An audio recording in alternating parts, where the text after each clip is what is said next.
स्वागत है आपका हमारे यूट्यूब चैनल सुबहांस क्लासेस में। हम आपके लिए लेकर आए निबंध लेखन। आपको हम बताएंगे जो 2022 बोर्ड परीक्षा में पूछा जाने वाला निबंध है, उस निबंध के बारे में पूर्णतः विस्तार से बताने वाले हैं। तो वीडियो को पूरा लास्ट तक जरूर देखिएगा।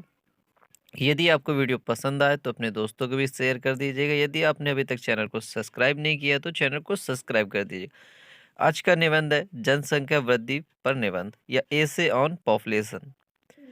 तो इस निबंध को हम कितने टाइप से पूछा जा सकता है, पहले वो टाइप्स बता दें आपसे, बोर्ड परीक्षा में कितने टाइप से पूछा जा सकता है। तो पहला टाइप बनेगा आपका जनसंख्या वृद्धि पर निबंध। दूसरा टाइप बन सकता है आपका जनसंख्या वृद्धि पर निबंध या essay on population in Hindi. तीसरा टॉपिक आपसे बन सकता है जनसंख्या वृद्धि की समस्या और उसके निवारण के उपाय। या चौथा टॉपिक आपसे बन सकता है जनसंख्या वृद्धि एक अभिशाप। इन चारों टॉपिकों में से यदि आपका किसी एक टॉपिक पर निबंध आता है तो आपको किस प्रकार निबंध लिखना होगा। तो स्टार्ट करते हैं जनसंख्या वृद्धि, समस्या और समाधान। प्रस्तावना है हमारी। प्रस्तावना मुख्य होती है, प्रस्तावना लिखना होता है। प्रस्तावना में ऐसी हेडिंग लिखनी होती है जो हम अपने पूरे एसे में बताने वाले होते हैं। तो पहली हेडिंग होगी हमारी भूमिका, दूसरी होगी प्राचीन स्थिति, वर्तमान में स्थिति, देश के लिए बोझ, परिवार के लिए बोझ, उपसंहार। उपसंहार होता है हमारा निष्कर्ष क्या निकला। तो भूमिका क्या होगी, भूमिका होती है हमारी जो मेन होता है वो भूमिका में आता है। तो भूमिका हमारी देश की बढ़ती हुई जनसंख्या एक भयावह समस्या है। भारत की ही नहीं बल्कि इस भयावह समस्या से तो समूचा विश्व ही मानव विनाश की कगार पर जा पहुंचा है। स्वाधीन भारत में देश की समृद्धि के लिए किए गए सरकार के सभी निर्णय और किए गए श्रेष्ठ कार्यों में गतिरोध उत्पन्न होने का एक प्रमुख कारण जनसंख्या का निरंतर बढ़ते जाना है। अतः सरकार ने इसके समाधान के लिए परिवार नियोजन का आह्वान किया है। प्राचीन स्थिति, दूसरी हेडिंग है हमारी प्राचीन स्थिति। सृष्टि के प्रारंभ में जनसंख्या बहुत कम थी और प्रकृति का वरदान रूपी हाथ मानव के शीश का मुख्य रूप से अपनी कृपाएं बिखार रहता था। समाज की समृद्धि, सुरक्षा और सभ्यता के विकास के लिए जनसंख्या वृद्धि अति आवश्यक थी। वंश वृद्धि पवित्र कार्य माना जाता था। वेदों में 10 पुत्रों की कामना की गई है। कौरव 100 भाई थे। ये बातें उस समय के लिए कदाचित आवश्यक और उपयोगी थी, आज के लिए नहीं। दूसरी हेडिंग है हमारी वर्तमान स्थिति। आज स्थिति बदल चुकी है। वर्ष 1971 की जनगणना के अनुसार भारत की जनसंख्या 55 करोड़ थी। वर्ष 1976 के आरंभ में 60 करोड़ से ऊपर की गई। नए आंकड़ों के अनुसार अब तक 1 अरब से ऊपर पहुंच चुकी है। और हम आपको बता दें 1 अरब 39 करोड़ जनसंख्या हो चुकी है भारत की। देश के लिए बोझ, वस्तुतः देश की जनसंख्या ही उसकी शक्ति का आभार होती है, परंतु अनियंत्रित गति से इसका बढ़ते जाना निश्चय ही देश के लिए बोझ सिद्ध होगा। सीमा से अधिक आबादी किसी देश के लिए गौरव की बात कदापि नहीं है। ऐसी दशा में तो जनसंख्या एक अभिशाप ही कही जाएगी।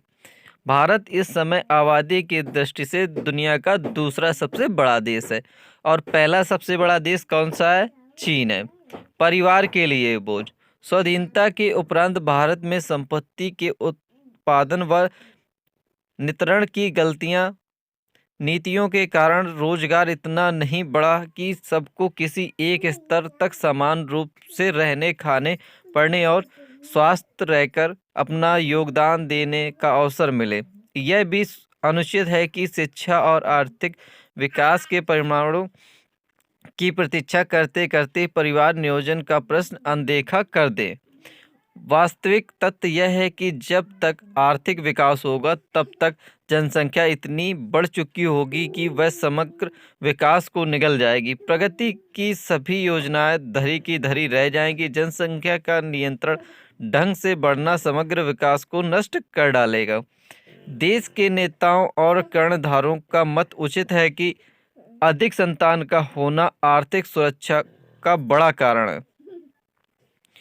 जनसंख्या के बढ़ने से परिवार का जीवन स्तर गिरता है, जीवन का विकास रुक जाता है और नैतिक तथा चारित्रिक पतन बढ़ता जाता है। जनसंख्या के बढ़ते जाने से मांग अधिक होती जाती है और उत्पादन व पूर्ति कम होती जाती है, जिसके कारण कीमतें बढ़ती हैं, यानी महंगाई बढ़ती जाती है। इससे बेरोजगारी की समस्या बढ़ती जाती है तथा देश की अर्थव्यवस्था बिगड़ जाती है। परिवार नियोजन का महत्व आर्थिक और मानवीय दोनों दृष्टियों से है। आर्थिक दृष्टि से सीमा से अधिक लोगों का पालन पोषण कर उन्हें श्रेष्ठ मनुष्य बनाना संभव नहीं है। जनसंख्या को बढ़ने से रोकने के लिए शिक्षा को बढ़ावा देना चाहिए। उपसंहार, यह इसका निष्कर्ष क्या निकलता है? भारत में विभिन्न धर्मों को मानने वाले लोग रहते हैं। देश में कुछ धार्मिक पुरुष हिंदुओं की जनसंख्या घटने के डर से परिवार नियोजन का विरोध करते हैं। ईसाई तथा इस्लाम धर्म भी अपने अपने धार्मिक दृष्टिकोण से इसका विरोध करते हैं। ऐसी देश विरोधी भावनाओं को राष्ट्र के उत्थान के लिए नष्ट करना नितांत आवश्यक है। आपातकालीन स्थिति में सरकार ने इस राष्ट्रीय समस्या का युद्ध स्तर पर समाधान निकालने का जो निश्चय किया है उसको क्रियान्वित करने में कहीं कहीं ज्यादती भी हुई है। तथापि सरकार द्वारा चलाए गए कार्यक्रमों, संदेशों तथा शिक्षा के प्रसार ने अच्छे परिणाम भी दिए हैं।